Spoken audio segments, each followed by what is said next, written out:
नमस्कार, आदाब, सत श्री अकाल। नमस्कार। आई एम रियली हैप्पी कि आज हम एक बहुत उम्दा ग्रुप ऑफ पोएट्स आपके पास लेके आए हैं। वो लोग अपने आप में बहुत मुकम्मल, बहुत बड़े नाम हैं, लेकिन साथ साथ एक और चीज़ है कि कल निदा फाजली साहब का बर्थडे है, तो ये उनके दोस्त थे, उनके साथ उठते बैठते थे, उनकी सोहबत में रहते थे और उनकी शायरी से मुतासिर थे। मैं बात कर रही हूँ नाज़िम नकवी साहब की, दानिश मदन मोहन दानिश साहब की और संजय मासूम साहब की। The best part about having all of them with us is कि निदा साहब की कर्म स्थली बॉम्बे थी और उनकी जन्म स्थली ग्वालियर थी। तो ग्वालियर से मदन मोहन दानिश और बॉम्बे से संजय मासूम है, और इन दोनों को जोड़ने की कड़ी हिंदुस्तान का दिल, दिल्ली से नाज़िम नकवी साहब है। मेरा क्या ताल्लुक क्या एनजीओ से है, जैसे आप सब क्या जानते हैं, और मैं बहुत दफा निदा साहब का जो शेर कोट करती हूँ वो है, घर से मस्जिद है बहुत दूर, चलें क्यों करें एक रोते हुए बच्चे को हंसाया जाए। किसी रोते हुए बच्चे को हंसाया। तो अब मैं ये स्टेज इन अदीबों के हवाले करती हूँ और आपके साथ मिलके सुनती हूँ। कुछ बातें, कुछ यादें, कुछ बात होगी निदा साहब के अपने बारे में, उनकी एनेक्डोट्स, उनकी लाइफ, उनकी पर्सनालिटी, और कुछ उनके जो इतने उम्दा शेर हैं। One of the most secular poets of our country, he reflected in his poetry his Muslim upbringing, his influence by the bhajans he heard every day while going to school, and his missionary schooling. इससे बड़ा हिंदुस्तान में गंगा जमनी तहजीब का secular symbol मुझे कहीं नहीं मिलेगा। तो सुनते हैं निदा फाजली साहब के बारे में कुछ यादें, कुछ बातें। नाजिम साहब, ये आपके हवाले। जी क्या दोस्तों जो इस वक्त मौजूद हैं इस स्क्रीन को के ज़रिए इस प्रोग्राम को देख रहे हैं, उन तमाम लोगों को मेरा आदाब। और मेरे लिए तो ये बहुत खुशी की बात है कि मेरे दो बहुत चहीते दोस्त इस वक्त मेरे साथ, संजय और दानिश।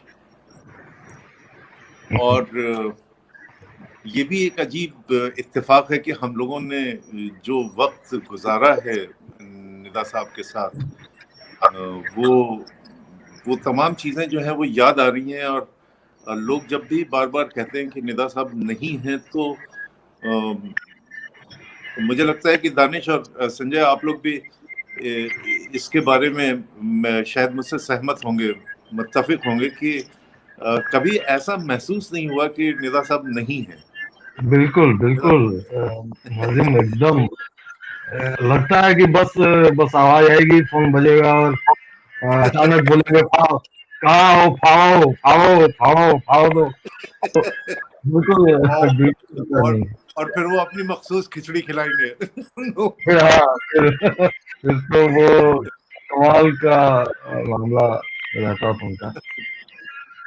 और वाकई आज मतलब शुक्रिया मिर्जुला जी को और तुमको यार, और दानिश साहब, हम सब लोग के मतलब इतना प्रिय शायर हम सबका बड़ा, तो शायर तो शायर और मकबूल और इतने मशहूर, लेकिन हमारे लिए जो निदा साहब थे, और कल उनका जन्मदिन है, मतलब उनको याद करने का मौका दिया, इसके लिए बहुत बहुत शुक्रगुजार हैं यार। हाँ, पूरी जिंदगी थे निदा साहब, हम लोगों के लिए जिंदगी थे, इसलिए कि निदा साहब के साथ शामें गुजारना। और संजय, मैं एक बात बताऊं, दानिश भी इस बात को जानते हैं, कई बार हमारा और दानिश का इस मामले में तस्करा भी हुआ कि अब जैसा कि पता है मैं बहुत मुशायरों में नहीं जाता हूँ या बहुत मुशायरे नहीं करता हूँ, लेकिन सच बताऊं तो मुझको सिर्फ एक क्रेविंग होती थी कि जहाँ निदा जा रहे हैं वहां पे कई बार मैंने निदा साहब से कहा, यार निदा साहब मेरा भी नाम डलवा दो यार। मैं मेरी क्रेविंग मुशायरा थी ही नहीं, मेरी तो ये थी कि जो वक्त उनके साथ 3-4 दिन गुजरेगा या 2 या 3 दिन गुजरेगा, वो मेरे लिए बड़ा सरमाया था। दानिश कई बार हम लोगों की बात हुई ना ऐसे। निराशा के साथ और नाज़रीन तुम्हारे साथ भी कई सफ़र किए हम लोगों ने इकट्ठे, जैसे देहरादून वगैरह से दिल्ली से और दूसरे तमाम सफ़र किए। बात होती थी मतलब घर के बारे में गुफ्तगू तो होती थी, ग्वालियर के बारे में बहुत पूछते थे कि वो फलां साहब कैसे हैं और वो जगह कैसी है। एक यहाँ रंजीत होटल हुआ करता था नई सड़क पर, वही नई सड़क जिसका जिक्र किया है दीवारों के बीच में वहाँ से गुजरते थे और वो किस तरह की आवाजें उनको मिलती थी। अरे दानिश, मैं निदा साहब के साथ मैंने कहा यार निदा साहब चलो यार वहां चलते हैं, तो वो हमको उस होटल में ले गए संजय। वहाँ वो एक छोटा सा होटल, इतना मतलब मेरे हिसाब से तो मुझे लगा कि ये क्या है यार यहाँ निदा साहब, लेकिन उस वक्त कुछ बहुत ही अच्छा होगा। और मैंने उनका वो घर देखा और वहाँ पे और बहुत सारी चीजें जो शायद मैं यहाँ स्क्रीन पे शेयर नहीं कर सकता, तो वो उनके साथ हमने वहाँ देखी। और जब दानिश के यहाँ हम लोग रुके तो वहां पे भी वो सब बातें, वो गुफ्तगू, और वो ग्वालियर जीते थे बेसिकली। वो ग्वालियर जाते थे तो उन गलियों में एक वो दानिश कोई मुन्ना थे, मुन्ना नाम था उनका। और बहुत सारे तक तो ऐसा रहा कि हम लोग यहाँ बेहतर से बेहतर इंतजाम करते थे उनका ठहरने के लिए, लेकिन वो वही रेस्क्यू होटल में जहाँ वो लोहे वाली चारपाई होती थी, उनके कमरे थी, तो वो वहीं जाके रहते थे। और वहाँ जाके रहने के पीछे जो वजह थी वो आप सब जानते हो, उनका घर समाज सकता था और एक घर और था जहाँ से कुछ उनकी बड़ी ऐसी यादें जुड़ी हुई थी जो उनके साथ वो करती थी और उनको अच्छा लगता था, तो वहाँ जाके रहते थे। एक आध बार उन यादों से हमने मुलाकात भी की। उन यादों से एक आध बार मेरी मुलाकात भी हुई। तो कभी-कभी गलियों चौबारों और लोगों की बातें करते करते अदब पे बहुत अच्छी और बहुत काम की होती थी। और इस बहाने मुझे लगता था कि वो गुफ्तगू करते करते ना हमें तो लगता था कई बार हमारी ज़बान की इस्लाह भी हो जाती थी, यूं ही मतलब गायबाना ही हो जाती थी, आपको पता भी नहीं पड़ता था। बहुत अच्छी बात कह रहे हो, बिल्कुल सही है। मैंने एक बार उनसे कहा कि निदा साहब ये जो आपने एक बांधा है 10-20, तो ये उर्दू का मुहावरा तो नहीं है, कहाँ से आया आपके पास? एक शेर में लिया उन्होंने, मैं याद करके सुनाता हूँ। हर आदमी में होती हैं 10-20 आदमी। 10-20 आदमी, जिसको भी देखना हो कई बार देखना। कई बार तो मैंने कहा 10-20 कहाँ से लिया आपने? तो कहने लगे कि देखिए देखो भाई दानिश, यूं है कि मैं यहाँ ग्वालियर में विक्टोरिया कॉलेज में पढ़ता था। तो विक्टोरिया कॉलेज बड़ा तारीखी कॉलेज है। जानिसार अख्तर साहब और हमारे देश के पूर्व प्रधानमंत्री भारत रत्न अटल जी भी वहीं पढ़े। तो बड़ी-बड़ी हस्तियां वहाँ से निकली हैं। तो वहाँ उनकी तालीम हुई थी। आज उसका नाम महारानी लक्ष्मीबाई राजकीय महाविद्यालय है।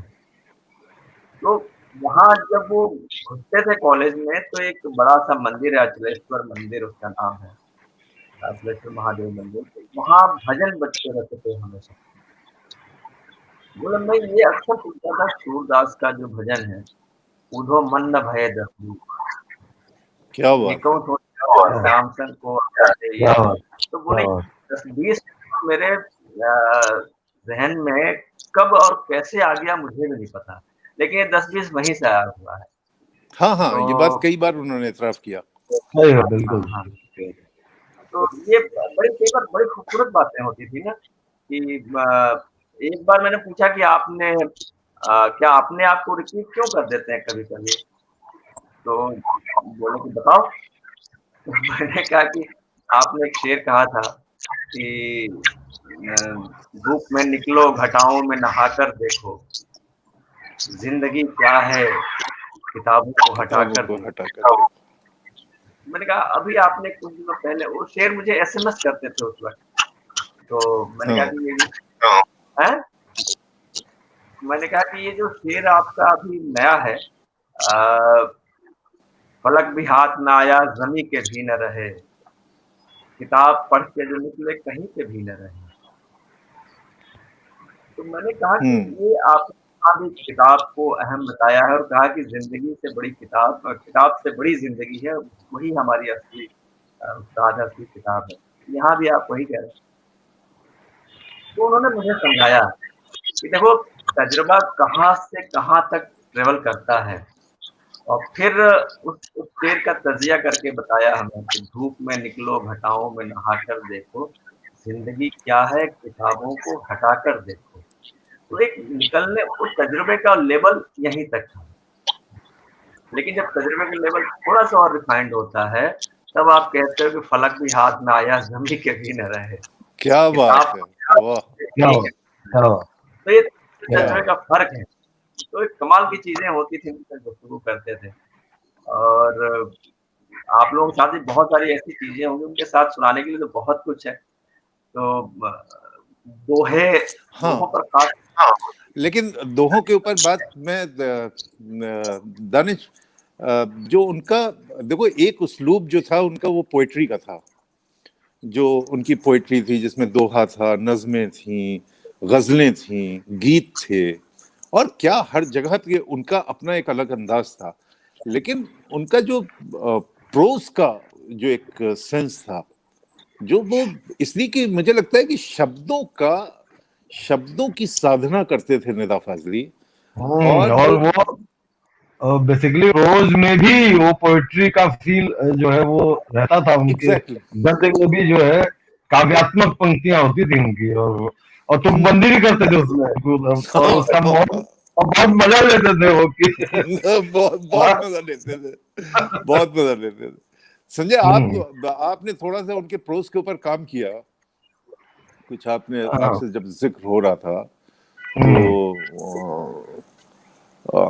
उनके प्रोज का जो शेड है वो थोड़ा उसके ऊपर रोशनी डालें आपने, चूंकि उसको थोड़ा और करीब से देखा है, और आप खुद प्रोज भी आप लिखते रहे, और आप तो मतलब बहुत ही स्क्रिप्ट और डायलॉग और वो सारी चीजें, तो जो आपकी गुफ्तगू रहती थी निदा से, वो भी कमाल थी। मैं कई ऐसी गुफ्तगू शामिल रहा हूँ जिसमें वो जो उनका बेबाकपन होता था कि किसी चीज को, और कैसे तरबियत कैसे करते थे संजय, जब मीरा रोड की वो शामें याद करो, या धार की, या वहां की जो अब ये जो नया मकान उन्होंने खरीद लिया था यारी रोड पे, तो कैसे अच्छी तरबियत करते थे, मतलब धीरे धीरे, मतलब उनको पता था कि कहाँ पे क्या चीज किस वक्त दे देनी है, किसको दे देनी है। अब बेसिकली मुझे याद है नाजिम कि मैं और तुम जब साथ में होते थे, तो मतलब वो हम लोग शरारत भी करते थे उनके साथ, और वो भी उसका बहुत मतलब मजा लेते हुए उस शरारत में शामिल हो जाते थे। मुझे याद है एक बार दिल्ली में थे हम लोग, याद है कि, और उनको एयरपोर्ट छोड़ना था और मुझे रुकना था, और तुमने कहा कि हाँ चलते हैं। तुम जो है बातों बातों हम लोग शेर सुनते हुए कहते हुए, और तुम दूसरे एयरपोर्ट पे लेके चले गए, और टाइम हो रहा था उनका, वो तुमने कहा नहीं लगा था मैं पहुंचा देता हूँ, लेकिन वो मेरी तरफ हम देखते रहे, मतलब उम्मीद नहीं थी पहुंच पाएंगे वो एयरपोर्ट, लेकिन मुझे बहुत अच्छे लगे। बाद में उन्होंने बम्बई आके बोला कि नाजिम जो है ना, बहुत इससे सावधान, मतलब बच के रहना पड़ेगा, बहुत बर्बाद है। कहीं देखो जाना कहीं था, कहीं लेके चला जाता है। तो वो सब मोमेंट है ना। और एक निजा साहब के साथ हम लोग हमने एक अलग सा अधिकार जैसा हासिल कर रहा था। हम इस मामले में खुशकिस्मत बम्बई में मेरा तो ये था कि मेरा तो रिश्ता उनसे कई, मतलब पहले मैं उनका किराएदार शुरू में, मतलब मीरा रोड में उनके फ्लैट में रहता था मैं, तो वो मेरे मकान मालिक थे। हाँ तो उसके बाद जो है वो फिर जब मैं धर्मों में था तो अच्छा, वहां मैं से तुम्हारी बात को काट रहा हूँ संजय, थोड़ा सा इसमें दानिश को बता दूं। हाँ दानिश, इलाहाबाद की हमारी और संजय की जिंदगी, वो लड़कपन बचपन जो भी था, उसके बाद एक ऐसा ब्रेक आया कि हमें संजय के बारे में पता ही नहीं था। संजय आके बॉम्बे सेटल हो गया, ये नवभारत टाइम्स में आ गया और ये सारी चीजें। कैन यू इमेजिन, हमारे और संजय को दोबारा मिलाने वाले निदा फाजली है। निराशा से निराशा बिल्कुल। वाह वाह वाह। हाँ, तो हम प्रोज पे क्या बात कर रहे थे संजय, कुछ कुछ हाँ मुझे रोज नहीं, मेरा मेरा मेरा कहने का मतलब मैं ये चाह रहा था बेसिकली नाजिर कि जैसे हम लोग बात कर रहे थे तो यहाँ पर इस वक्त उनको याद करते हुए और उनको श्रद्धांजलि के तौर पर जिस हम बैठे हुए अब यादें साझा कर रहे हैं, तो मैं चाह रहा था कि जैसे उन्हें उनकी पढ़े, नज़्में पढ़े, दोहे पढ़े, जो कि आमतौर पर होता है, तो मैं चाह रहा था वो कुछ गद्य भी पढ़ा जाए। एक एक टुकड़ा जैसे उनकी जो आत्मकथा है दीवार बीच, उससे जैसा कि दानिश साहब ने बताया ग्वालियर के हैं,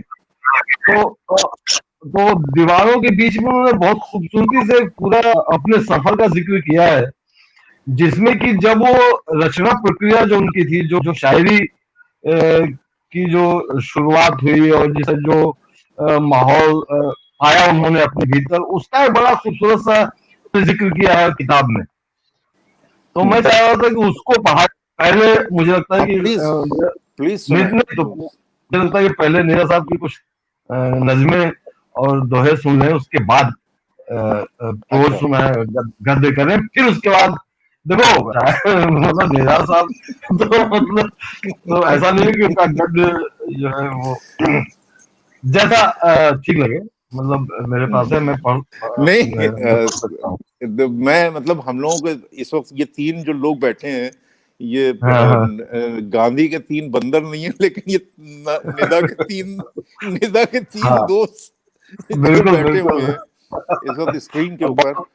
बहुत मिस कर रहे हैं उनको, बहुत मिस कर रहे हैं। मैंने बम्बई में तो मैं लाजिम तुमको बताऊं कि मैं सच कह रहा हूँ ना, बम्बई की शामें जो है ना, शामें एकदम खाली हो गई, मतलब खाली ऐसा लगता है कि कुछ रहा नहीं, मतलब कहाँ जाए, क्या करें, किससे बात करें। तो जो होता है ना कि जो एक खालीपन है, वो मुझे लगता है कि बम्बई में थे वो, और आज के दिनों में तो मैं यारी रोड में उनके घर के पास ही रहने चला गया था। तो हाँ, शाम को तो हम लोग साथ में टहलते भी थे पार्क में। उन्होंने ये तुमसे जब उन्होंने मुझे अपने मकान पे बुला के रखा मीरा रोड पे, तो एक बार तुमसे उन्होंने कुछ कहा भी तो था कि कहा था कि मतलब इसको पहले बुलाओ, फिर उसके बाद इसको मकान दो, फिर काम दो। तो बहुत कमी महसूस होती है यार, अभी नहीं जाना चाहिए था उनको यार, बहुत वाकई बहुत जल्दी चले गए। और मुझे लगता है बहुत वक्त से पहले, मतलब इतना बोल्ड शायर, जैसा कि दानिश ने कहा कि इतना बोल्ड शायर, इतना बोल्ड शायर। अगर मुझे इजाजत दो यार संजय, दानिश, तो मैं उनकी बोल्डनेस की एक, मैंने थोड़ा सा, मुझे बहुत पसंद है, मुझे लगता है कि शायद इस तरीके से कह पाना किसी के बस के बात है नहीं। मैं तुमको एक तो उनकी जो नज्म है तवाइफ, देखो उनकी वो है कि वो तवाइफ कई मर्दों को पहचानती है, वो तवाइफ कई मर्दों को पहचानती है, शायद इसीलिए उसके कमरे में हर मजहब के भगवान की एक एक तस्वीर लगी है, शायद इसीलिए उसके कमरे में हर मजहब के भगवान की एक एक तस्वीर लगी है। ये तस्वीरें लीडरों की तस्वीरों की तरह नुमाइशी नहीं है, ये तस्वीरें लीडरों की तस्वीरों की तरह नुमाइशी नहीं है। उसका दरवाजा रात गए हिंदू, मुस्लिम, सिख, ईसाई, हर जात के आदमी के लिए खुला रहता है। क्या बात, क्या बात। उसका दरवाजा हिंदू मुस्लिम वाह। सिख ईसाई हर जात के आदमी के लिए खुला रहता है। अब देखो यहां से ये सारी इंफॉर्मेशन है। निदा 3 टुकड़ों में नज्म देता है, सिर्फ 3 लाइनों में नज्म देता है कि क्या बात। हिंदू मुस्लिम सिख ईसाई हर जात के आदमी के लिए खुला रहता है। खुदा जाने उसके कमरे की सी कुशादगी, उसके कमरे जैसा विस्तार, खुदा जाने उसके कमरे जैसी कमरे की सी कुशादगी मस्जिदों और मंदिरों के आंगनों में कब आएगी। अरे वाह, क्या बात है, क्या बात है। देखो यही बात अरे है। बाप रे बाप, अरे बाप। मतलब वाह वाह वाह, क्या बात। कमाल का। और और क्या दानिश अंदाज इसी था के कहने साथ, का। दानिश इसी के साथ देखो ये एक है जिसमें एक सच्चाई बयान की है। इस सच्चाई को तो बहुत से लोगों ने अलग अलग अंदाज से बयान किया है और बड़ा कुछ लिखा है तवाइफों के उसके ऊपर। एक नज्म इससे भी एक कदम आगे। संजय उनकी एक, तुमको याद होगा हम लोगों ने एक बार उनसे सुना भी था, वो जो उनके बगल में होटल था ना जिसमें हम लोग बैठते थे। सच्चाई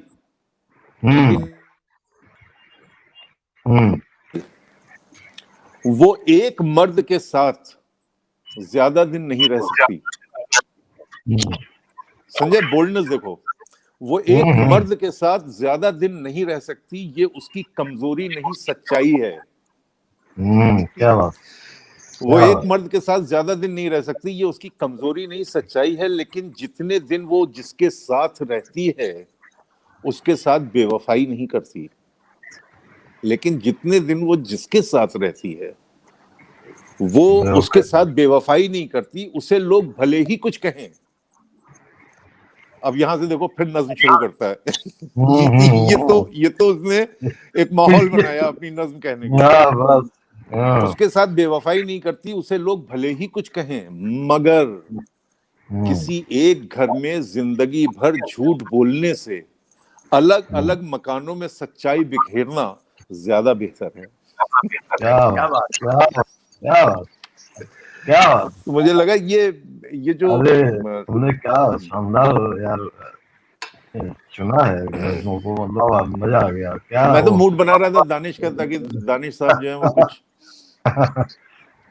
जी दानिश साहब। वाह वाह, क्या बात है जी दानिश साहब। तो उनकी हम बात करें, लेकिन जो दोहों में भी जो कमाल चीज जो मुझे लगती है ना, दोहे वैसे कहे नहीं गए थे, जैसा निदा ने कहा एक बहुत लंबे वक्त के बाद, लेकिन उसमें जो असल ये लगती है कि जो दोहे में जो दोहापन होना चाहिए वो भरपूर है।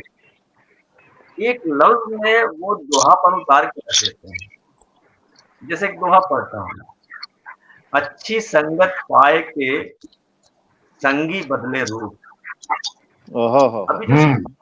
अच्छे पाए के संगी बदले रूप, क्या बात है। ये संगी आपके सुनते ही अंदर ऐसा कुछ होने लगता है कि ये हमारे खेत खलिहान बाग बगीचे और घरांगन की बोली है। तो अच्छी संगत पाए के बदले रूप, जैसे मिलकर आम से मीठी हो गई धूप। क्या बात, क्या बात, वाह वाह वाह वाह वाह वाह वाह, क्या मीठी हो गई धूप, क्या बात। जियो निदा भाई, जियो यार। वाकई यार, क्या बात है, क्या बारीकी से कहते थे यार। लेकिन मुझे ये दोहे इसलिए भी ज्यादा पसंद है कि इसमें निदा भरपूर दिखाई देते हैं जी, भरपूरपन के साथ। तो अच्छी संगत पाए के संगी बदले रूप, जैसे मिलकर आम से मीठी हो गई धूप। अब ये देखो, आम से धूप मीठा हो जाना, क्या बात। मुहूर्त पर चढ़े घी पूरी मिष्ठान। अब जिस साहस की बात आप कह रहे थे, वही साहस दोहों में भी दिखता है, वही साहस नज़्मों में भी दिखता है। सिर्फ नज़्मों में नहीं, उनका लेखन में ही साहस है। बिल्कुल बिल्कुल, सोच में और सारी चीजें आई थी उनके अंदर ईमानदारी से। ईमानदारी, अपने को भी लताड़ते थे, अपने लोगों को भी लताड़ते थे, और समाज में जो मिल जाता था उनको लताड़ने लायक उसको ही लताड़ते थे। ये साहस तो उसकी आई थी, तो वो तभी कहते हैं कि अंदर मूरत पर चढ़े घी पूरी मिष्ठान, बाहर माने बाहर क्या है वो मंदिर बाहर के बाहर दान। अब देखो वाह, ये साहस बहुत मुश्किल है, और बिल्कुल जो ये बिल्कुल। हम ये जो वान है हमारे प्रोग्राम का आज का टाइटल है बाहों भर संसार, हाँ हाँ हाँ, क्या निरा छोटा करके यहाँ देखिए।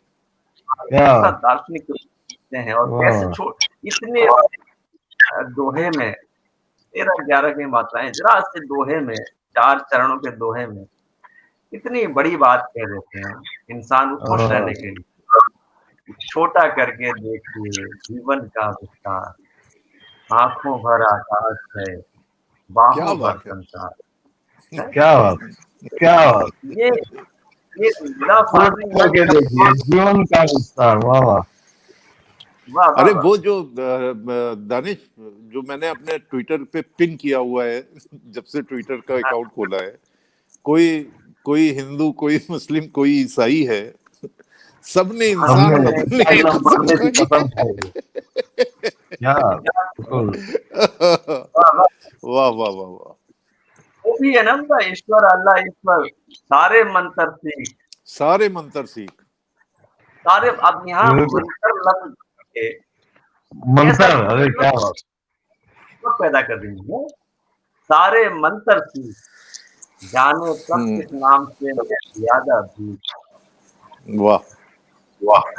तो ये कमाल है उनके यहाँ ना, वो मतलब अब जैसे ये देखो दोहा है कि आंगन आंगन बेटियां हाँ, छाती बाटी, हम्म। आंगन बेटियां छाटी बाटी जाएं, जैसे बालें गेहूं की पके तो काटी जाएं। हाय हाय हाय। क्या बेटी का बात जीवन, क्या बात। जीवन वाह की पूरी यात्रा वाह वाह वाह वाह। यहाँ जो अद्भुत है मीरा भाई, फारसी अद्भुत। ऐसे मतलब उनकी रेंज इतनी बढ़ जाती थी कि लगता था कि ये काश कभी इस रेंज तक पहुंचे अच्छा, कोई। कभी कभी जब हम तुमसे भी हम लोग सब लोग इस बात के गवाह हैं कि निदा जो है वो कई बार मुशायरों में भी कहते थे कि हमने अपनी महबूबा बदल ली। पहले ये महबूबा थी, फिर वो थी अपने महबूबा। उन्होंने कहा अब आजकल मेरी बेटी मेरी महबूबा है।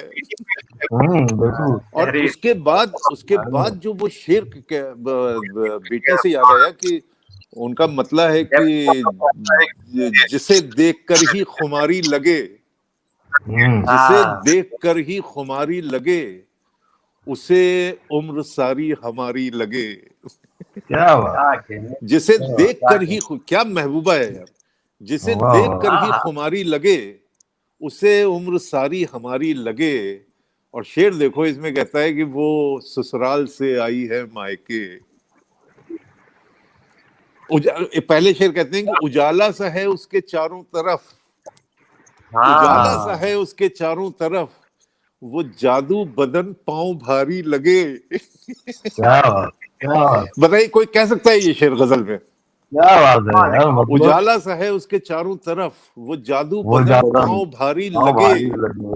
क्या बात। वो ससुराल वाह। से आई है मायके, वो ससुराल से आई है मायके, उसे जितना देखो वो प्यारी लगे। क्या हाय बात क्या क्या बात, बात क्या बात। क्या क्या कहने। क्या वाह महबूबा। माँ वाह। आती है, बेटी आती है, महबूबा आती है। निदा के यहाँ क्या शेड्स हैं यार, मतलब I think we all three are luckiest person जिन्होंने निदा के बिल्कुल साथ वो वक्त है गुजारा और है। बिल्कुल। इस नज्म है आप लोगों को ध्यान मैं आता तो हो, बिल्कुल। मास्टरपीस नज्म है वो, जो पिता के ऊपर है, क्योंकि आप हाँ महबूबा की बात कर रहे थे वो। और क्या फिलॉसफी, हालांकि हमारी ये इंडियन फिलॉसफी का एक अहम हिस्सा है, लेकिन जिस तरह से उन्होंने आज के युग को समझाया कि हिंदुस्तान वो मुल्क है जहाँ बाप कभी मरता नहीं, आहा हा हा हा हा आहा हा हा। ट्रांसफर हम्म। ट्रांसफर होता है अपने अरे, बेटे के अंदर चला जाएगा, बेटा जब बाप बनेगा तो वो अपने बेटे में चला जाएगा। तो हिंदुस्तान वो मुल्क है जहाँ बाप मरता नहीं। तो ये कमाल चीज़, और वो फातिहा नज़्म अरे तो सबकी सुनी, क्या दोहराना। तुम्हारी तुम्हारी कब्र में मैं दफन हूँ, बस वही है। नज्म तो इतनी ही है कि तुम्हारी कब्र पर मैं हाँ, फातिहा पढ़ने नहीं आया, मुझे मालूम था तुम मर नहीं सकते, तुम्हारी मौत की सच्ची खबर जिसने उड़ाई है वो झूठा है, वो तुम कब थे। हाँ, तुम्हारी कब्र में मैं दफन हूँ, तुम मुझ में जिंदा हो, कभी फुर्सत मिले तो फातिहा पढ़ने चले आना। अरे क्या बाप बात, रे बाप, क्या क्या तेवर है तुम्हारी मौत की बहुत सच्ची खबर, तो जिसने उड़ाई है। सच्ची खबर तो झूठा है। क्या बात है। क्या बात है, क्या बात है, वाह वाह कमाल वाह यार, जियो यार। इतनी बातें ये उनके ऊपर है कि मतलब वक़्त कम पड़ जाए। मुझे लगता है कि जो दीवारों के बीच के कुछ हिस्से हाँ, वो सुनाने संजय वाले थे। आप जो जिक्र कर रहे थे वो हाँ बताइए थोड़ा सा। हाँ यार, वो मैं पढ़ना चाह रहा था कि थोड़ा उनके गद्य का मजा लिया जाए जैसा हम्म। के। तो उनकी आत्मकथा जो है दीवारों के बीच, मैं उससे कुछ अंश बीच बीच में पढ़ना चाह रहा हूँ। तो जैसे एक है कि ये मैं पढ़ता हूँ, देखो कि निदा ने पहली बार किसी आदमी को खून में लुथड़ा हुआ देखा है। सुर्ख गाढ़ा खून, बिल्कुल कुर्बानी के बकरे जैसा। आदमी और जानवर के खून की हमरंगी उसे हैरत में डाल देती है। फ़र्क सिर्फ इतना है कि जब बकरा हलाल होता है तो उसका सारा खून गर्दन के नीचे खुदे एक गड्ढे में जमा हो जाता है, जिसे मोहल्ले का कोई कोली अपने बर्तन में भरकर ले जाता है और उसे पकाकर खुद भी खाता है और बाल बच्चों को भी खिलाता है। बकरे का खून उसने कई बार बकरा ईद को देखा है। इस खून की दहशत को धार्मिक कथाओं ने कम कर दिया है। जानवर को खुदा पर कुर्बान किया जाता है। कुर्बानी का बकरा ही क़यामत के दिन तलवार की धार से तेज़ और बाल से बारीक पुल सिरात खुदा तक जाने वाला पुल पर खुदा के नाम पर कुर्बानी कराने वाले की सवारी बनेगा। इसीलिए छांट कर तंदुरुस्त और बड़े बकरे को कुर्बानी के लिए चुना जाता है। उसके हाथ, पांव, कान, दांत सब पूरे होते हैं। बकरे को काटने की भी हिदायतें हैं। छुरी को पत्थर पर घिस कर पहले तेज कर लेना चाहिए। बिना धार की छुरी से बकरे को ज़्यादा कष्ट होता है। हलाल करने से पहले उसकी भूख प्यास का भी ख्याल रखा जाता है। भूखे प्यासे जानवर की कुर्बानी कबूल नहीं होती, लेकिन आदमी के साथ ऐसा कुछ नहीं है। तो ये जो तुमने नज़्म सुनाई, और नाज़िम के कैसे वो महल बना के फिर वो अचानक से अपनी बात कहते हैं, तो देखो गद्य में भी वही अंदाज है उनका कि लेकिन आदमी के साथ ऐसा कुछ नहीं है। आदमी के बदन से फूटते खून ने निदा को बुरी तरह डरा दिया है। वह बुखार से बीमार हो जाता है और सोते सोते अचानक चौंक जाता है। दिन जुमे का है। जमील फातिमा ने इसी रियासत से मरने वाले की मौत को शहादत का नाम देकर उसे सीधा जन्नत में भेज दिया है। तो ये मैं चाह रहा था कि पढ़ा जाए एक टुकड़ा और, जिसमें कि उनकी शायरी के जो शुरुआती दिन हैं और कैसे वो संस्कार पढ़ते हैं और कैसे एक अंदर का शायर आकार लेता है, उसकी झलक मिलती है। कि ये अगेन दीवारों के बीच से ही मैं पढ़ रहा हूँ एक कि निजा साहब लिखते हैं इसमें कि रेशम के डोरों की तरह हर डोरा दूसरे में उलझा हुआ है। लफ्ज़ और एहसास की दूरी को इस कश्मकश ने उसके शेर गढ़ने को करीब करीब ख़त्म कर दिया है। वे सारे लफ्ज़ जो उसके साथ हैं, जिनके साथ वह छोटे से बड़ा हुआ है, उनसे इस जहनी कश्मकश का कोई संबंध नहीं है।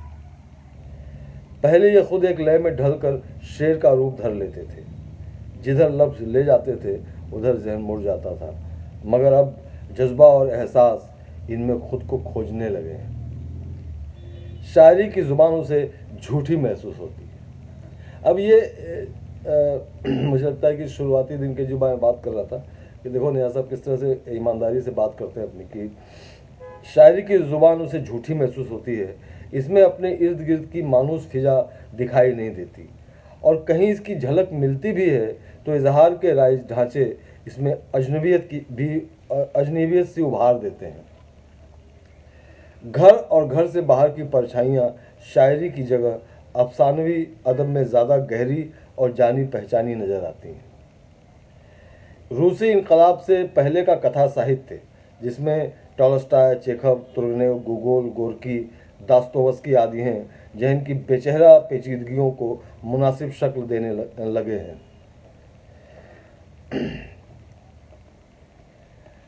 इनके किरदारों के विरोधाभास और सोच का विश्लेषणात्मक अंदाज उसे अपने आप से करीब किए हुए है। इन पात्रों के साथ वो खुद को अजनबी महसूस नहीं करता। इनमें से अक्सर उसे शहर के गली कूचों में चलते फिरते दिखाई देते हैं। अदब में आसपास के जाने पहचाने मंजरों की इसी तलाश ने निदा को बोलियों के क्लासिकी कविता की घरेलू फिजा से जोड़ दिया है। अब जो बात कर रहे थे दानिश साहब, जो उन्होंने दोहा सुनाया कि देखो कि कहाँ से ये नज़र विकसित होती है कि अलगनी पर सूखे कपड़े, गलियों में खिलती किलकारियाँ, शाखों में चहचहाते परिंदे, टेढ़ी मेढ़ी शाखें, नमाज पढ़ते दालान, लालटेन रोशन करते हुए हाथ, ठेला खींचते पसीने। ये कमाल की देखो कि ठेला खींचते पसीने, चाबुक खाते हुए टांगों से बंधे घोड़े, रोशनदानों में आबाद कबूतर, सोती दोपहरें, धुली उजली शामें और ऐसे ही दूसरे मंजरों से निदा के शबोरात जुड़े हुए हैं। उसके सुख दुख उन्हीं से हमरिश्ता हैं। वह इनकी ज़ुबान समझता है, ये उसके संवाद समझ लेते हैं। इनसे अलग होकर न वह कुछ सोचता है न सोच सकता है। तो ये जो है कि निदा साहब का गद्य भी पद्य का मजा देता है। और जो हम बात कर रहे थे, संजय तुमको सुनाई नहीं दे रहा है, निदा साहब इस वक्त यहाँ पे बैठे हुए हैं और वो आपको देख के कह रहे हैं फाड़ी। पहले में जो शेर सुनाते हैं एक बार अगर ठीक पहुंचा लोगों तक तो यार किया सही है, ये भी गया ये भी गया। दाद में कहीं से कोई कमी आई तो वो छोड़ते नहीं थे, लेकिन लोग करते थे उनको। जो संजय भाई पढ़ रहे थे गद्दी के टुकड़े, ये बात बिल्कुल मानी जानी चाहिए कि जिस तरह से अलग अलग विधाओं में उन्होंने काम किया है, ये सारे फॉर्मेट कितने अलग हैं एक दूसरे से अगर हम गौर करें। गजलें, दोहे, नज़्में और प्रोज, और कमाल की बात यह है कि वो चारों फॉर्मेट में उतनी ही पावर के साथ काम करते हैं, उतनी अधिकार के साथ काम करते हैं। यहाँ तक कि वो एक कॉलम आता था एक अखबार में, बड़े अखबार में, और वो काफी महीनों तक चला और बड़ा लोकप्रिय हुआ था। वो संडे को आया करता था वो उनके रविवारी वृत्तांत में। एक थे उनका नाम था, एक थे मुकुट बिहारी सरोज, एक थे फलाने, इस नाम से आता था। वो हर एक शख्सियत पर लिखते थे। तो जिस तरह से लोकप्रिय हुआ वो बाद में उन्होंने उसकी किताब छाप दी चेहरे के नाम से। चेहरे के नाम से हाँ। तो वो कमाल चीज वो भी थी। अब हमें चूंकि लगता है कि गुफ्तगू तो बहुत लंबी खींची जा सकती है, लेकिन मैं एक दोहा और आखिर में उनका सुनाता हूँ। गजलें तो बहुत सुनाई हुई है। एक उनका दोहा, और मुझे लगता है कि इन्हीं से कुछ क्लोजिंग नोट पर हम लोग पहुंचेंगे। नज़ीम अगर आपके पास सुनाने के लिए कुछ हो तो, नहीं तो हम क्लोजिंग नोट पे पहुंचेंगे इससे कि ये मुझे ना इनके जो दोहापन है ना वो खींचता है हर दोहे की। ये जो उनका दोहा है कि तोता कुतरे नदिया सींचे खेत को, तोता कुतरे आम, सूरज ठेकेदार था सबको बांटे काम। ठेकेदार के निदा फारसी ने इस दोहे को क्या रूप दे दिया। देखो, सूरज ठेकेदार था, सबको बांटे नहीं, था। ये जो माहौल देखो, माहौल बनाने के लिए अब हाँ तुम देखो ये फिल्म का जो डिक्शन है वो निदा के यहाँ नज्म में आ रहा है कि हुआ सवेरा अदब से हाँ, आकाश अपने सर को झुका रहा है। ये तो कमाल लगता हुआ है। सवेरा ये तो फ्रेम मतलब बनाते हैं पूरा एक। फ्रेम बना, हुआ सवेरा अदब से आकाश अपने सर को झुका रहा है, सुनहरे मखमल की पगड़ी बांधे। क्या था, सुनहरे मलमल की पगड़ी बांधे, बहरहाल कि बच्चा स्कूल जा रहा है। अब ये जो स्कूल जा रहा है का जो कॉन्सेप्ट है उसके लिए जो तैयार कर रहा है वो सारी चीजें जो तैयार कर रहा है, संजय शायद आप चले गए थे सारे बीच में हाँ कुछ प्रॉब्लम थी। हाँ कि मैं कह रहा था कि फिल्म का डिक्शन निदा के यहाँ कितना खूबसूरत आया है कि हुआ सवेरा अदब से आकाश अपने सर को झुका रहा है, और अरे क्या ओपनिंग सीन खोल रहे हैं क्या बात। और क्या रास्ता जगमगा रहा है, ये वो वक्त वो है कि जर्रा जर्रा माँ के दिल सा धड़क रहा है कि बच्चा स्कूल जा रहा है। क्या पूरा सीन क्रिएट करके और छोटे छोटे नन्हे नन्हे कदमों को उसने बड़ा बना दिया, बड़े कदम कि बच्चा स्कूल जा रहा है। मुझे याद है जब उन्होंने कही थी और सबसे पहली बार मतलब जब सुना रहे थे वो पहली बार किसी को, शायद मैं और कोई साथ में था मुझे याद नहीं आ रहा, और जब कहा कि सुनो सुनो सुनो, अच्छा वो मतलब ठस के साथ, तो जो ये लोग पढ़ते हुए जो चेहरे पे जो खुशी थी ना, मैं राजीव बता नहीं सकता, मतलब कि जिस तरह से पढ़ा था उन्होंने ना, तो वैसे तो पढ़ना तो अंदाज इतना कमाल का था ही, लेकिन ऐसा होता नहीं कि अंदर से खुशी उनको लग रहा था कि मैंने ऐसा लिख दिया, मतलब बच्चों वाली जो बात है, उतावलापन जो था कि उससे सुनाया था उन्होंने। वो जो एसएमएस वगैरह जो दानिश जिसका जिक्र कर रहे थे, जो हम लोगों को भेजते थे रात के बाद सुबह जल्दी से, और उसके बाद फिर फोन पे हाँ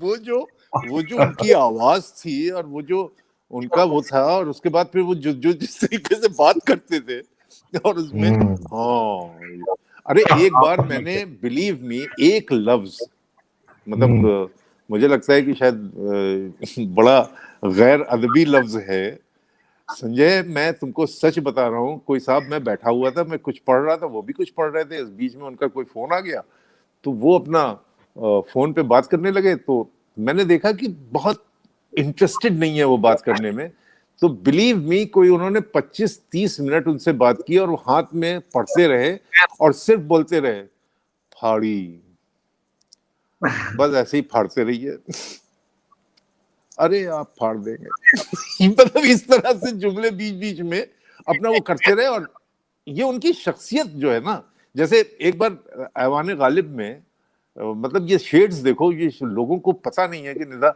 ऐवान गालिब में हम लोग, गालिब पे सेमिनार था तो हम लोग सब लोग थे, और जितने भी थे अली अहमद फातमी और ये सब लोग जो अदीब थे, बहुत अच्छे नामवर अदीब, हम सब लोग सुबह एक सेशन खत्म हुआ तो हम लोग बाहर आ गए, कुछ लोग सिगरेट विगरेट पीने लगे, उसमें एक साहब जो है वो धोती कुर्ते में, मतलब बड़ा ही शरीफ और सज्जन सा आदमी, और वो एकदम से उस पूरे घेरे में अंदर थोड़ा सा आया, और उसने आते ही और बड़ा जोड़ के निदा भाई, अच्छा निदा से सब मोहब्बत बहुत करते थे, जो जिन्हें निदा जानते थे, जिन्हें नहीं भी जानते थे, जो नहीं जानते थे कि निदा उन्हें जानते हैं, उनको भी ये पता था कि यार इतना बढ़िया आदमी तो आदमी हो सकता है। तो उसके सामने यूं करके गए कि नमस्कार, तो उन्होंने बात करते करते यूं करके देखा, तो उनका जी कहना मुझे राम स्वरूप कहते हैं, चारों तरफ देखने लगे कौन कहता है कौन कहता है मतलब सब लोग ये निदा के शेड्स थे मतलब वो इतने वर्बेटम चीजों को निकालते थे हाजिर जवाबी के साथ। मतलब मैंने अदब में सुना है कि फिराक साहब का भी यही आलम था कि जब वो होते थे तो फिर किसी और को बोलने नहीं देते थे, और कई बार मैंने देखा निदा जब अपने गेटअप में आते थे तो फिर निदा के सामने मतलब फिर वही सब कुछ थे, निदा ही बात करेंगे, निदा को ही आपको बस आपको सुनते रहना है। और कहीं पे भी ऐसा नहीं होता था जहां पे कहीं ऐसा लगे कि यार ये बोर कर रहे हैं। आपको कुछ ना कुछ हर 30 सेकंड में कोई एक चीज मिलती थी और आप उससे मतलब आपके चेहरे पे एक मुस्कुराहट आ जाती थी। तो बहरहाल संजय शायद फिर भी इससे चले गए, उनके लिंक टूट जाते हैं। तो हम लोग इंतजार करें, एक कुछ सुना दो यार दानिश, निदा साहब पे जब तक संजय आ जाए फिर हम लोग देखते हैं, गुड बाय करें। और अगर कुछ ऐसा होगा कि वाकई हम लोग बहुत ज्यादा हो गए तो मृदुला जी तो आके हम लोगों को रोक देंगी ही। तो मैं आके तब रोकूंगी जब आप थोड़ा थोड़ा निदा साहब की अब मुझे गजलें और नज्मों के बारे में बताएं और सुनाएं। जी, तो दानिश कुछ सुनाइए। अच्छा, एक नज्म सुन लो दानिश, ये भी देखो। हाँ। इसमें एक खूबसूरत सी बात की, एक पूरी नज्म हुई, रिश्तों पे बात हुई और कहीं इंसानी जिस्म नहीं दिखाई दिया और पूरी नज्म खत्म कर दी निदा ने। और कमाल। तुमने तो जाहिर सी बातें पढ़ी हुई है कि दो खिड़कियां, आमने हाँ हाँ। सामने दो नई खिड़कियां, हाय। आमने सामने दो नई खिड़कियां, जलती सिगरेट की लहराती आवाज में। क्या आमने कहने। सामने दो नई खिड़कियां, जलती सिगरेट की लहराती आवाज में, सुई डोरे के रंगीन अल्फाज में मशवरे कर रही हैं कई रोज से। हाय हाय हाय आमने हाय सामने हाय। दो नई खिड़कियां, जलती सिगरेट की लहराती आवाज में, सुई डोरे के रंगीन अल्फाज में मशवरे कर रही हैं कई रोज से। शायद अब शायद अब बूढ़े दरवाजे सर जोड़कर वक्त की बात को वक्त पे मान लें। क्या कहने, क्या कहने, क्या शायद अब कहने। शायद अब बूढ़े दरवाजे सर जोड़कर वक्त की बात को वक्त पे मान लें। बीच की टूटी फूटी गली छोड़कर, हाँ हाँ हाँ। कि वक्त की बात को वक्त पर मान लें, बीच की टूटी फूटी गली छोड़कर खिड़कियों के इशारों को पहचान लें। वाह। तो ये था जो निदा के यहाँ था। आप जब तक गुफ्तगू कीजिए, मैं रीबूट करके फिर आता हूँ। वाह वाह वाह वाह। तो दानिश साहब, एक चीज जरूर है कि निदा फाजली साहब जो इतने सेक्युलर किस्म के आदमी थे, वो बाकी मानसिकताओं से थोड़े अलग भी थे और हिंदुस्तान के रूह को वो एम्बॉडी भी करते थे। तो इसके बारे में आप क्या कहेंगे? बिल्कुल, जो हिंदुस्तान की सही तस्वीर है। दरअसल जब ग्वालियर में रहे, बढ़े, पले वो और उनका पूरा परिवार चला गया था सरहद पार करके। निदा साहब की उम्र कुछ बहुत ज़्यादा नहीं थी। अ, निदा हसन उनका नाम था, बाकी नाम नहीं। तो एक ऐसे नौजवान लड़के की या 20-25 साल के लड़के की आप तसव्वुर करिए, कल्पना करिए, जिसका पूरा परिवार ये छोड़कर जा रहा हो इस मिट्टी को, इस सरहद से आगे निकल के जा रहा हो। उसके पास रहने की और खाने की कोई ऐसी मुकम्मल व्यवस्था है नहीं, लेकिन वो इसी मिट्टी से सीखा कि आप सब लोग जाइए लेकिन मैं तो ये जो अपनी मिट्टी से प्यार, अपनी मिट्टी से जो लगाव और ये जो उनके अंदर हिंदुस्तानियत और मंदिर जाते हुए सूरदास का भजन सुनना, उसको मनन करना, उसमें से मुहावरे और लफ्ज़ियात का अपने तौर पे इस्तेमाल करना। तो ये जिस हिंदुस्तान की बात करते थे, वो सिर्फ़ बात ही नहीं करते थे, उसको जीते थे। उन्होंने करके दिखाया है, अपने ज़िंदगी के हर फेज़ पे करके दिखाया है।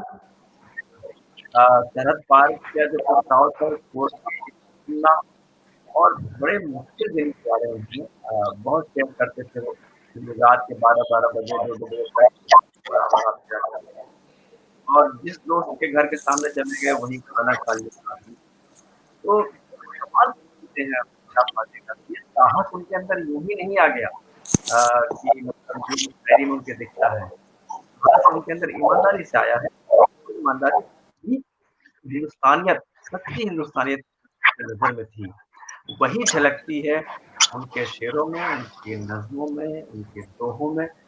तभी वो कह पाते हैं कि अल्लाह तेरे एक को इतना बड़ा मकान।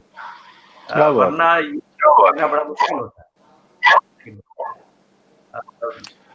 तभी वो मुझे कह लग रहा है पाते हैं मतलब कि जी जी दानिश साहब। वो दूसरी रॉ में कुछ और कह रहा था, मैं टूट गया। बहुत प्यारा शेर है, अल्लाह तेरे एक की। क्या शेर हाँ, पूरा अल्लाह बच्चा करना है? बच्चा बोला देख के मस्जिद आली शान, अल्लाह तेरे एक को इतना बड़ा इतना मकान। बड़ा बहुत अच्छा। आपको एक चीज मैंने जो वाजपेयी जी से सुनी थी कि निदा फाजली साहब के इंतकाल के कुछ ही दिनों बाद जब मोदी जी ने पार्लियामेंट में थैंक यू करना होता है प्रेसिडेंट की स्पीच के बाद, तो उन्होंने निदा साहब की पूरी गजल ही पढ़ के सुनाई थी पार्लियामेंट में। भाई जिसको निदा मोदी जी जो है ना, मैं आपको बताऊं, गुजरात के दंगों के बाद कन्हैयालाल नंदन जी और निदा भाई को नौसारी, एक गुजरात में एक जगह है जहाँ पे बुलाया गया था, और मैं उस मुशायरे में शामिल था दोनों के साथ। तो हम लोग नौसारी गए और हम लोगों को नौसारी में जाके पता चला कि इसको गुजरात के चीफ मिनिस्टर साहब जो हैं वो आएंगे और वो पेश करेंगे और सारे। तो मैंने उस दिन देखा कि मोदी जी जो हैं वो निदा के बड़े प्रशंसक हैं। जी, और और पार्लियामेंट में एक शायर की पूरी गजल पढ़ी जाए, बहुत बड़ी बात, बहुत वाकई बड़ी बड़ी बात है, बात। और एंड बड़ी रिलेवेंट थी उस वक्त जो वो कह रहे थे, उस वक्त बड़ी रिलेवेंट थी वो। उन्होंने जी, उसको अपने अब भाई देखिए, शायर तो शायरी करके शायरी कर देता है, अब उसको यूज करने वाले अपने अपने हिसाब से बहुत उसको अच्छी यूज बात करते कही हैं, गई है कि शायर के कलम से एक दफा गजल आजाद हो जाती है तो वो उसकी फिर वो रहती सबकी हो नहीं। जाती है। जो पढ़ता है, जो बिल्कुल सुनता है, वो उसी की है, और वो उसमें से जो मायने निकाल ले वो ही सही। हाँ, मैं वेयर इज द ये दो शेर आपको जरूर सुनाऊंगी जो पार्लियामेंट में गजल थी। जी सफर में धूप तो होगी, जो चल सको तो चलो, सभी है भीड़ में, तुम भी निकल सको तो चलो, यहाँ किसी को कोई रास्ता नहीं देता, मुझे गिरा के अगर तुम संभल सको तो चलो। बिल्कुल। पॉलिटिशियंस के ऊपर ये लागू है, लेकिन उन्हीं के नहीं। आई थिंक आज की दुनिया की होड़ में सभी पे निदा साहब की एक एक गजल और एक एक शेर लागू। निदा साहब कहीं नहीं गए हैं। मृदुला जी, ये कम से कम तीन तीन निदा साहब के दोस्तों की जमानत में ये बात मैं आपको कह रहा हूँ कि निदा साहब कहीं नहीं गए हैं, वो यहीं बिल्कुल। हैं।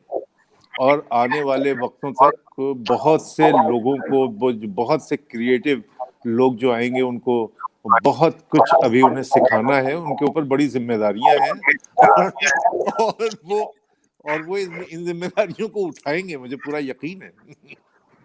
बिल्कुल बिल्कुल लेकिन उनके जैसा जो लैंग्वेज का इस्तेमाल था जिसमें कहीं कोई मुश्किल नहीं, आसान शब्दों में, आज के शब्दों में बात रखते थे, लेकिन बात के अंदर इतने पेच और इतनी गहरी कि आप अरे यकीन नहीं कर सकते। हम ये सब लोग बैठे हैं, मैं फिर तीनों की तरफ से बोल रहा हूँ कि इजाफतों की शायरी करना निदा ने टोक टोक के खत्म करवाया।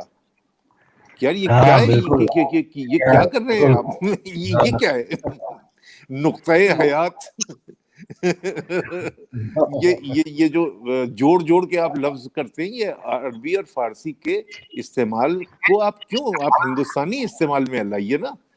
कितना कितना जबरदस्त हिंदुस्तानी, प्योर कमाल। हिंदुस्तानी। और क्या मेटाफर्स यूज करे हैं निदा साहब ने हर जगह। जो मेटाफर है वो ऐसा है कि कॉमन आदमी के बिल्कुल समझ के अंदर आता है। एंड ये जिंदगी से इनमें बेसन की सौंधी रोटी जैसी माँ, खट्टी खट्टी चटनी चटनी जैसी जैसी। माँ, बहुत खूब। हर एक मृदुला जी, आदमी मृदुला जी, इसमें इस नज्म में खैर प्रोफेसर, मैंने अभी पीछे किसी एक प्रोग्राम में कहा कि प्रोफेसर वारिस अलवी जो बहुत अच्छे नक्काद हैं, उन्होंने कहा कि निदा की ये माँ वाली नज्म जो है और फिराक साहब की एक जुगनू माँ के ऊपर उन्होंने कही है, उसका कंपैरेटिव एनालिसिस किया उन्होंने, और उसके बाद उन्होंने कहा कि निदा की नज्म के बगैर हिंदुस्तान की नज्मों पे बात ही कंप्लीट नहीं होती। You cannot complete your discourse without adding Nida's nazm. Yeah, it is incomplete to say you've said everything unless you added Nida Sahab to the discourse. और उनकी ये बेसन की रोटी वाली तो वाकई कमाल है। इसी नज्म के लिए उन्होंने कहा, उन्हीं की हिम्मत है जो वैसी बोल गई। आई डोंट थिंक और किसी ने। और दानिश देखिए, मतलब सिर्फ रदीफ में माँ लाके और कहीं कहीं वो सारे सिर्फ वो इशारे इस्तेमाल किए हैं जो माँ वाले हैं, और रदीफ माँ है। मतलब कमाल है नज्म भाई, वो मतलब वो इंतहा है। मतलब मैं समझता हूँ नज्म की गजल के अंदाज में कही हुई नज्म का मतलब जो क्रेसेंडो होता है वो है वो नज्म। बांट के अपना चेहरा माथा आंखें जाने कहाँ गई, बांट के अपना चेहरा माथा आंखें जाने कहाँ गई, फटे पुराने एक एल्बम में चंचल लड़की जैसी माँ। क्या बात, क्या बात। उफ। और माँ बेटी के लिए जो चेहरे और कितने रूप इसके अंदर, और सारे देसी, एक भी ऐसा नहीं जिससे हम कहें कि इसके बारे में भाई बताओ इसका मतलब क्या है। संजय जी, फिल्मों से तो आपका बहुत ताल्लुक है, तो निदा साहब का तो शेर है, कभी किसी को मुकम्मल यहाँ नहीं मिलता। साथ आपको यादें होंगी, आपने इतना वक्त बिताया उनके साथ। बिल्कुल बिल्कुल बिल्कुल, बहुत सारी यादें हैं मिथिला जी। और जैसा हम जिक्र कर रहे थे पहले भी कि अब उनके जैसा जी ने कहा कि वो है, लेकिन शरीर के साथ हमारे साथ नहीं है। तो बम्बई की रातें शामें सब बहुत खाली हो गई हैं, और उनके साथ एक ऐसा लगता था कि मिलना, और मिलने के साथ ऐसा नहीं शायरी पे बात होती थी और बहुत सारी बातें होती थी, और वो जिस तरह से किसी भी टॉपिक पर बात करना और फिर उसको उसमें माहौल को जीना, वो उनको खाना बनाने का बहुत शौक था और बहुत अच्छा बनते वो। खिचड़ी तो ऐसी कमाल की बनाते थे कि मैं आपको बता नहीं सकता। और तो वो बना के खिलाने का भी बहुत अच्छा कमाल का शौक उनका, तो बहुत मन से बनाते थे और खिलाते थे, और उसी दौरान सारी बातें रहती थी, और उसी में जी की आवाज में मालती जी अपना गाती भी थी, वो धुन भी बनाते, खुद पढ़ते भी थे। मतलब एक आप समझ लीजिए कि वो पूरा वक्त जो है ना, आप एक नई दुनिया में होते थे। और एक और इसीलिए मैं कह रहा हूँ कि वैसी शामिल अब मुमकिन नहीं है बम्बई में।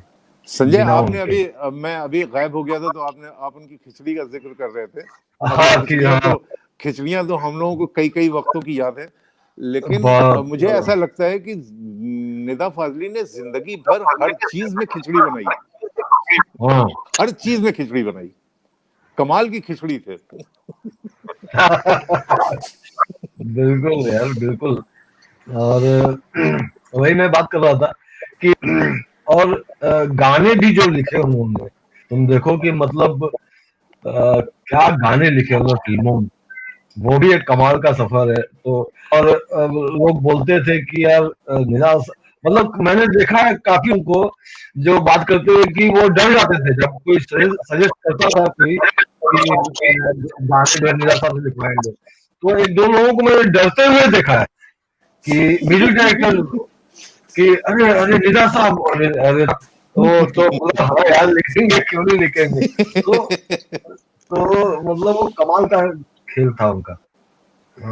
और मुझे याद भट्ट साहब की एक फिल्म थी सुर, उसके गाने लिखे थे उन्होंने, और क्या खूबसूरत गाने थे वो, अरे क्या कमाल के गाने थे।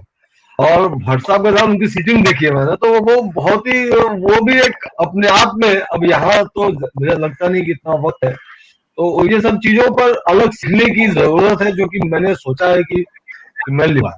एक निया साहब के साथ जो आए हुए लम्हे हैं, जो उनके बिताया हुआ वक्त है, के बारे में लिखा जाएगा। और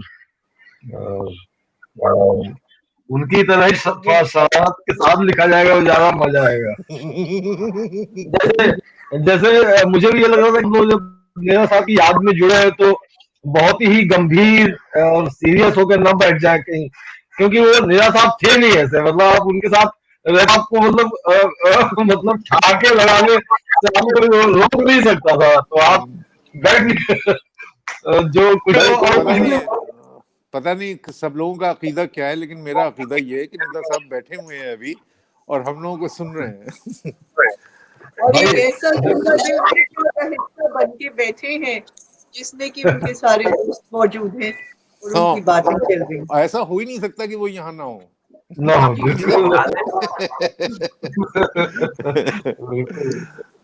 उनकी फिल्मों की शायरी में एक खूबसूरती, एक मोहब्बत झलकती थी, तो यकीनन आजकल के लिरिक्स में कम दिखती है। मतलब कमाल है कि नेहा साहब ने गजलें लिखी, उनके शेर, उनके दोहे, सब मुहावरे। मतलब आप देखिए, जब आपने जिक्र किया में लिखे तो वो भी मुहावरे बन गए। ये कभी किसी को कमल जहां नहीं मिलता, ये मुझे लगता है कि किसी शायरी की हो जिनमें कहीं न कहीं न सुना न पढ़ा हो कि कभी किसी को मुकम्मल जहां नहीं मिलता, कहीं जमीन तो कहीं आसमान नहीं मिलता। तो मतलब कमाल के है कि ऐसा शायर हम लबों से कह ना पाए हाले दिल तुम्हें कभी, कमाल का शेर है और हर जवान दिल की बात सामने लेके आता है। उन्होंने करा है across full spectrum of emotion humans की, इंसानियत को मद्देनजर रखा, हमेशा ऊपर करा, लेकिन छोटे बच्चे से लेके बड़ी बुजुर्ग अम्मा तक हर एक का उन्होंने जिक्र किया। और बहुत बिल्कुल जैसा कि नाजिम ने बताया कि देखिए कि मतलब वो बेटी के बाद में बेटी जब आई तो बेटी के लिए इतनी खुद बातें, इतनी खूबसूरत में कही उन्होंने कि आप मतलब वाह ही कर सकते हैं। आप बेटी का जिक्र कर रहे हैं तो बेटी पर जो उनकी बड़ी खूबसूरत सी तो वो छोटी शॉपिंग उन्होंने जयपुर में की थी, और एक बड़ी खूबसूरत सी नज़्म नज़ला जी आपने शायद सुनी हो या पढ़ी हो, लेकिन फिर भी मुझे लगता है कि आज ये सुनना चाहिए। जयपुर शहर को ख्याल में रखिएगा, गोटे वाली लाल ओढ़नी पर चोली घाघरा, क्या बात, उस पर चोली घाघरा, उससे मैचिंग करने वाला छोटा सा एक नागरा, उससे मैचिंग करने वाला छोटा सा एक नागरा। क्या छोटी सी ये शॉपिंग थी या कोई जादू टोना, लंबा चौड़ा शहर अचानक बनकर एक खिलौना, इतिहासों का जाल तोड़ के, दाढ़ी पगड़ी ऊंच छोड़ के, अलिफ से अम्मा बे से बाबा बैठा बाँच रहा था, 5 साल की बच्ची बनकर जयपुर नाच रहा था। क्या बात है, वाह क्या बात, क्या बात, क्या बात। ये दानिश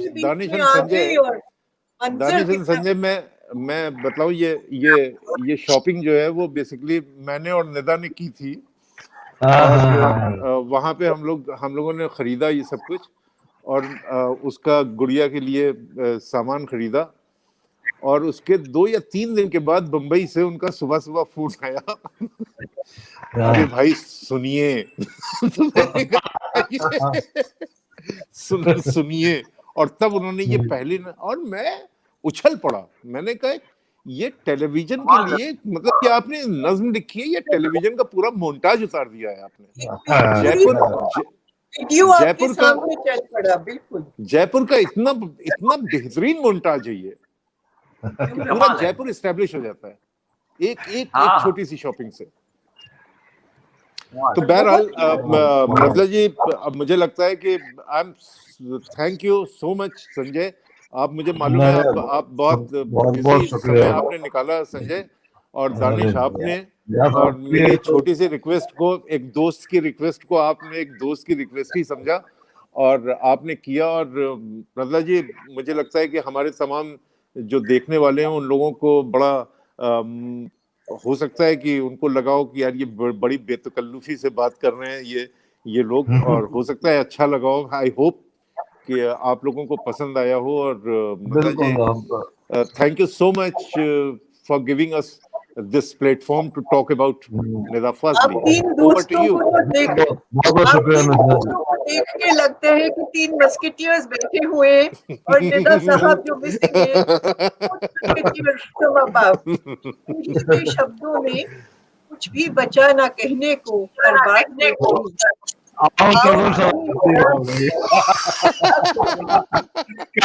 क्या बात है। अरे चीयर्स। तो आप सबका जश्न हिंद के पेज पे और जश्न हिंद के परिवार से जुड़ने के लिए बहुत बहुत शुक्रिया। और थैंक यू सो मच। मुमकिन हो तो दोबारा निदा साहब पे बहुत सारी बातें रह गई हैं, उनको दोबारा करेंगे। आज अपनी ऑडियंस को, जिसमें बहुत उम्दा नाम है, लक्ष्मी शंकर वाजपेयी जी, ममता किरण जी, अनीता चांद, नीलिमा त्रिपाठी, लता पॉल, सुचित्रा गुप्ता, अजीत शर्मा आकाश, जुबैर अहमद खान, सुचित्रा गुप्ता, ईशान नियाजी, शकील अहमद, युवराज पारिक, संतोष खिरवाड़कर, बहुत ऐसे नए नए नाम जुड़े हैं, अरमान जोधपुरी साहब हैं और मनीषा अमोल हैं। आप सबका बहुत बहुत धन्यवाद। और कल हमारा एक ब्लैक एंड व्हाइट मुशायरा है कि जिसमें आज के मॉडर्न डिजिटल युग में आपको हम सब हर चीज रंगीन दिखाई देती है, अल्फाज पे ध्यान कम जाता है। हमने ब्लैक एंड व्हाइट मुशायरा किया है कि beautiful vivid colours of poetry will come with क्या बात है, वाह क्या बात है, वाह वाह, बहुत शुक्रिया उसके लिए। नई आवाज, नए पोइट्स, तो कल उसका प्रीमियर है। It's not live, we recorded it in advance क्योंकि कहीं कहीं ट्रांसमिशन की प्रॉब्लम होती है। ये जो नए आपके पास युवा शायर आएंगे वो सारे दिल्ली से नहीं, दूर दूर से भी हैं। जरूर सुनिएगा, दाद दीजिएगा और यकीनन कभी ना कभी आप उनसे ऑटोग्राफ लेने भी पहुंच जाएंगे।